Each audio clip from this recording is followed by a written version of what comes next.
Sinampahan ng Ombudsman ang kasong graft at usurpation of public function sina dating PNP Chief Alan Purisima at dating PNP Special Action Force Director Getulio Napeñas.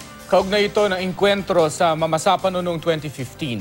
Base sa resolusyon ng Ombudsman, lumabag ang dalawa sa Section 3A ng Republic Act 3019 o Anti-Graft and Corrupt Practices Act.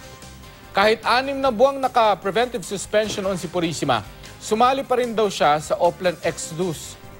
Inimpluwensyahan rin daw ni Purisima si Napeñas na labagin ang PNP Chain of Command. Itinakda ng korte ang tig 10,000 pisong piyansa para kina Purisima at Napeñas. Sinusubukan pa namin kunan ng pahayag sina Purisima at Napeñas kaugnay nito. Sabi naman ni Attorney Ferdinand Topacio na abogado ng ilang kaanak ng SAF 44, mababaw na kaso lang ang graft at usurpation of public function. Hindi naman daw kasama si dating Pangulong Noynoy Aquino sa mga kinasuhan. Tila iniiwas daw ni Ombudsman Conchita Carpio Morales sa pananagutan si Aquino. Ayon kay Morales, unfair at dangerous ang alegasyong ito.